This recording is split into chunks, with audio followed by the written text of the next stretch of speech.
अस्सलाम वालेकुम गाइस, मैं हूं नसीम शबीर और आप देख रहे हैं visa and future consulting. Visa and future consulting एक ऐसा चैनल है जहां पे आपको दुनिया के तमाम तरक्की याफ्ता ममालिक के फ्री वीज़ाज़ के बारे में मुकम्मल मालूमात मुहैया की जाती हैं ताकि आप एजेंट्स के स्कैम से बच सकें और खुद से घर बैठे आप आसानी से ये वीज़ा अप्लाई करके खुद हासिल कर सकें। जैसे मैंने आपको बताया था कि मैंने खुद भी ये वीज़ा खुद घर बैठे अप्लाई करके हासिल किया और विद फैमिली वीज़ा हासिल किया। तो मेरा मतलब ही ये होता है कि मैं वो तमाम मालूमात अपने चाहने वाले, अपने सुनने वालों के साथ इस तरह ब्रीफली शेयर करूं कि जिसको बिल्कुल भी समझ नहीं आती वो अगर टाइम निकाल के सही तरीके से वीडियो को सुने, खुद से उस पर अमल करे तो खुद से अप्लाई कर सके और एजेंट के स्कैम से, धोखे से और अपने पैसे के ज़िया से बच सके। गाइज, अगर आप इस चैनल पर न्यू हैं तो प्लीज़ चैनल को सब्सक्राइब करें, वीडियो को लाइक करें और जिन लोगों ने चैनल को सब्सक्राइब किया हुआ है, मेरी वीडियोज़ देख रहे हैं, वो कमेंट सेक्शन में जहां कहीं प्रॉब्लम होती है लाजमी बताया करें और कमेंट ज़रूर किया करें, जिससे हमारी हौसला अफजाई होती है, हमें समझ आती है कि कितने लोग हमारी वीडियोस देख रहे हैं और किन लोगों को फ़ायदा हो रहा है, या जहां किसी को मुश्किल बन रही है तो वो हम मुश्किल हल करें। गाइस, इस सीरियल में मैं आपको यूनाइटेड किंगडम के वीज़े के बारे में मालूमात मुहैया कर रहा हूँ, जहां पे मैंने आपको प्रीवियस वीडियो में शार्ट ऑक्यूपेशन लिस्ट दिखाई थी कि वो कौन से शोबे हैं जहां पे गवर्नमेंट ऑफ यूके को इस वक्त लेबर की शार्टेज है और गवर्नमेंट ऑफ यूके ने उन शार्टेज को पूरा करने के लिए डिफरेंट कैटेगरीज में वीज़ा ओपन किए हुए हैं, हमारे लिए आसानियां पैदा की हुई हैं कि हम भी उन वीज़ाज में अप्लाई करके, अगर हम स्किल्ड हैं, एक चीज़ याद रखना कि कहीं भी आपने स्कैम नहीं करना, खुद से कोई भी डॉक्यूमेंट्स जो हैं वो गलत प्रिपेयर नहीं करने। आप जेन्युइनली जिस काम में महारत रखते हैं उस काम में अप्लाई करें। आपके पास अगर वो प्रूफ है कि आप इस काम में महारत रखते हैं, देखें एक बात क्लियर है, जिसको मैं बताना चाहता हूं उसको वो कैसे पता चलेगा कि मैं स्किल्ड हूं, मैं ये काम कर लेता हूं, या तो मैं वो मेरे पास है, मैं उसके सामने काम कर रहा हूं तो उसको समझ आएगी कि मैं स्किल्ड हूं, मैं काम कर सकता हूं। दूसरा तरीका ये होता है कि आपने पेपरों में ये प्रूफ करना होता है कि वाकई मैं स्किल्ड हूं, मैं ये काम कर सकता हूं। तो इसका इजी वे ये है कि अगर आपने कोई डिप्लोमा हासिल किया हुआ है, जो शार्ट ऑक्यूपेशन लिस्ट मैंने शेयर की हुई है प्रीवियस वीडियो में, वो आप ब्रीफली देखें, लिंक भी दिया हुआ है जहां से ओपन करके आप खुद भी देख सकते हैं, पढ़ सकते हैं कि कौन कौन सा ट्रेड ऐसा है जिसमें लेबर शार्टेज है और उसका वीज़ा आपको मिल सकता है। आप अपने जो आपका एक्सपीरियंस है, जो आपके पास उसके रिलेटेड एजुकेशन है, वो आप मैच करें। अगर आप के पास मैसन का एक्सपीरियंस है, अगर आपके पास कारपेंटर का एक्सपीरियंस है, अगर आपके पास स्टील फिक्सर का एक्सपीरियंस है, उसमें दूसरे शोबे भी हैं जिसमें आप इंजीनियर हैं, आप सिविल इंजीनियर हैं, आप डॉक्टर हैं, आप नर्सिंग में हैं, जो भी आपकी एजुकेशन है, या अगर आप नॉन एजुकेटेड हैं लेकिन स्किल्ड हैं कंस्ट्रक्शन के शोबे में, तो आप वो ऑक्यूपाइड लिस्ट गौर से देखें। जहां कभी कहीं पे आपको प्रॉब्लम आती है वहां से हमें कमेंट सेक्शन में बताएं, वो मैं आपको ब्रीफली बताऊंगा, वहीं कमेंट्स पे बता दूंगा। तो आपने वो लिस्ट देखकर उसके मुताबिक अप्लाई करना है। आपके पेपर ठीक होने चाहिए, आपके पास उसका कोई डिप्लोमा होना चाहिए, अच्छी कंपनी के साथ काम किया हुआ तो उसका एक्सपीरियंस लेटर है। फेक डॉक्यूमेंट्स ना बनवाएं क्योंकि फेक डॉक्यूमेंट्स बनवाने का नुकसान होता है। दूसरी बात मैं आपको क्लियर बताऊं, जहां भी आप वीज़ा अप्लाई करते हैं किसी भी कंट्री का, तो जब उनके एयरपोर्ट्स पे आते हैं तो वो आपसे जो क्वेश्चन करते हैं, सबसे पहले वो पूछते ही आपसे ये है कि आपने खुद से वीज़ा अप्लाई किया या किसी से खरीदा, क्योंकि कानूनी तौर पर एजेंट से, इंसानी स्मगलरों से वीज़ा खरीदना कानूनी तौर पर जुर्म होता है।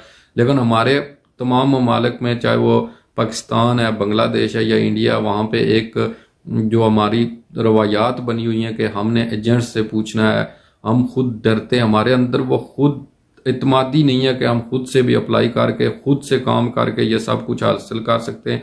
एजेंट्स ने भी आपके डॉक्यूमेंट्स लेकर अप्लाई करना होता है। बाकी लेबर शार्टेज है, अगर आपको उसमें महारत है तो आपको वीज़ा मिल जाता है, तो एजेंट्स उसमें आपसे पैसे ले लेते हैं। यहाँ जब आप पहुँचते हैं तो आपसे ये सवाल किया जाता है कि आपने खुद से लिया या आपने किसी से खरीदा है। तो खरीदना चूंकि जुर्म है, इसलिए मैं आपको सिंपलीफाई करके बताता हूँ कि आप खुद से अप्लाई करें और ये जो फ्री अपॉर्चुनिटी आपको मिली हुई होती है, आप इससे फायदा उठा के बेहतर रोजगार के लिए बेहतर वीजा हासिल कर सकें। जो शार्ट ऑक्यूपेशन लिस्ट होती है वो गवर्नमेंट उस वक्त बनाती है जब उस शोबे में गवर्नमेंट को लेबर की अशद जरूरत होती है। और उसके लिए वो आपके लिए सहूलियात मुहैया करते हैं, वो आपके लिए कोई सब्सिडी देते हैं जिसमें आपको फॉर एग्जांपल आपको फ़ी कम पे करनी पड़ेगी या आपको वो इजी वीज़ा स्टेप्स होंगे। अगर दूसरे वीज़े में आप अप्लाई करते हैं जो शार्ट ऑक्यूपेशन लिस्ट में नहीं होता, उस शोबे में भी ज़रूरत होती है लेकिन इतनी अशद ज़रूरत नहीं होती। उसमें यह होता है कि किसी कंपनी को लेबर की ज़रूरत है तो वो मंगवा सकती है। लेकिन जो शार्ट ऑक्यूपेशन लिस्ट होती है उसमें गवर्नमेंट जब ये ऑब्जर्वेशन करती है कि इस शोबे में हमें लेबर की ज़्यादा ज़रूरत है तो उसको वो शार्ट लिस्ट में डालते हैं। और शार्ट लिस्ट में डालने जिस शोबे को वो शार्ट लिस्ट में डाल देते हैं उस पे वो फीस कम लेते हैं, उसका वीज़ा जो प्रोसेसिंग है उसका टाइम कम होता है और उसमें वीज़ा मिलने के आपके चांसेस ज़्यादा होते हैं। इसलिए कोशिश करें पिछली वीडियो को ज़रूर देखें, उसमें तकरीबन ऑलमोस्ट 20 से ज़्यादा शोबे हैं जिनमें मुख्तलिफ ट्रेड हैं। अगर कंस्ट्रक्शन का शोबा ही लगाएं तो उसमें कितने ट्रेड आ जाते हैं। कारपेंटर की ज़रूरत थी, ब्रिकलर की ज़रूरत थी, उसमें उनको स्टील फिक्सर की ज़रूरत थी, उसमें उनको टाइल फिक्सर की ज़रूरत थी और एक रूफ टाइल फिक्सर की ज़रूरत थी। जो आपको पता है कि यूरोप इंग्लैंड में बर्फ़बारी होती है तो यहाँ जो मकान बनाए जाते हैं वो कनोपी टाइप छत बनते हैं जो प्लेन नहीं होते, उसके ऊपर एक टाइल लगाई जाती है जिससे बारिश और बर्फ़ से वो मुतासर नहीं होती। अगर आप उसमें महारत रखते हैं तो आप इन तमाम शोबों के लिए अप्लाई कर सकते हैं। तो ये शार्ट ऑक्यूपेशन लिस्ट में तमाम शोबे हैं। जब आप इन पे अप्लाई करेंगे तो आपका वीज़ा प्रोसेसिंग टाइम जो है वो ज़्यादा नहीं लगेगा और आपको आसानी से वीज़ा मिलेगा और उसमें फ़ी नहीं पे करनी पड़ेगी। फ़ी जो आपकी होगी वो नॉर्मल होगी। आपने वीज़ा कैसे अप्लाई करना है, कैसे वेबसाइट पे जाना है, इस पे भी मैं आपको ब्रीफली बताऊंगा कि आपने कैसे ये वीज़े हासिल करने, कैसे अप्लाई करना है। आज की वीडियो में मैंने आपको शार्ट ऑक्यूपेशन लिस्ट के बारे में बताया।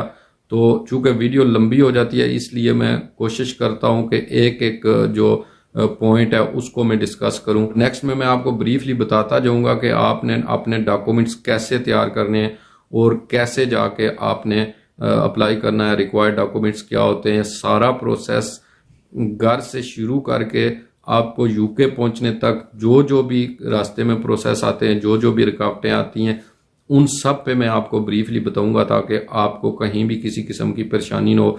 जहां से आपको हमारी समझ ना आए वहां से आप हमें कमेंट सेक्शन में कमेंट्स करके पूछ सकते हैं, उस पे भी हम आपको मदद मुहैया करेंगे ताकि जितने बेरोजगार नौजवान हैं जो बेहतर मुस्तकबिल के लिए आना चाहते हैं, जो वेस्ट कंट्रीज हैं, इनका एक क्राइटेरिया कि जब आप इन पे स्पेसिफिक टाइम निकालते हैं और कानून को फॉलो करते हैं तो वो आपको इंडेफिनेट दे देते हैं। और अगर आप अकेले अप्लाई करते हैं, आपने अपना वीज़ा अप्लाई किया तो आप डिपेंडेंट में अपने बच्चों को जो जिनकी एज 18 साल से कम है उनको साथ ला सकते हैं और अपनी वाइफ को ला सकते हैं। अगर आपकी वाइफ एजुकेटेड है, आप उसके नाम से वीज़ा अप्लाई करते हैं तो आप डिपेंडेंट में साथ आ सकते हैं और अपने बच्चों को भी साथ ला सकते हैं। यहाँ पे बच्चों के लिए तालीम फ्री होती है और आपके लिए मेडिकल फ्री होता है। इसलिए मेरी कोशिश है कि मैं आपको ब्रीफली डिस्कस करता रहूँ ताकि आप भी एक बेहतर मुल्क का वीज़ा हासिल कर सकें। देखें, कोई भी आप पाकिस्तान, इंडिया या बांग्लादेश में कोई जॉब निकलती है, कोई जॉब अपॉर्चुनिटी आती है तो उसमें अप्लाई करने वाले बेशुमार होते हैं। तो फॉर एग्जांपल 10 जॉबें हैं तो उस पर 50 लोगों ने अप्लाई किया होता है, तो जॉब्स तो 10 को मिलनी होती हैं। इसी तरह यहाँ पे जो उन्होंने शार्ट ऑक्यूपेशन लिस्ट भी बनाई हुई है, उनको लेबर की ज़रूरत है तो अप्लाई करने वाले भी ज़्यादा होते हैं। आप एक जगह अप्लाई करने से थक ना जाएं। मैं आपको हर जगह जहां भी अपॉर्चुनिटीज़ होंगी वो बताता जाऊंगा। आप वीडियो सीरियल्स को देखते जाएं, वीडियोस को देखते जाएं। जहां भी अपॉर्चुनिटी आती है आप फिल फॉर उस पर अप्लाई करें। जब आप क्राइटेरिया को मीट करेंगे, उनकी रिक्वायरमेंट को मीट्स करेंगे तो वो आपको वीज़ा ज़रूर देंगे। चूँकि वीज़े ओपन ही उन्होंने इसलिए किए होते हैं कि उनको लेबर फोर्स की ज़रूरत होती है। इसमें यह नहीं होता कि किसी की कोई सिफारिश या कोई ऐसी चीज़ नहीं चाह रही होती कि किसी को वीज़ा मिल जाएगा तो दूसरे को उसके पास सिफारिश थी या उसके पास कोई सोर्सेज थे तो उसको वीज़ा मिल गया और दूसरे को नहीं मिला।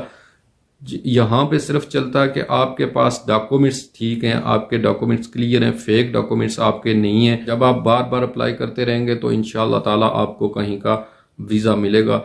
तो मैं अगली वीडियो में आपको कंस्ट्रक्शन शोबे के जो 3-4 हैं उनके बारे में बताता हूँ और उन कंपनीज के बारे में भी बताता हूँ कि आपने कंपनीज को कैसे सर्च करना और उन कंपनीज में आपने कैसे अप्लाई करना है। तो मिलते हैं नेक्स्ट वीडियो में, तब तक के लिए अल्लाह हाफिज़। अपनों और अपने चाहने वालों का बहुत सा ख्याल रखिए।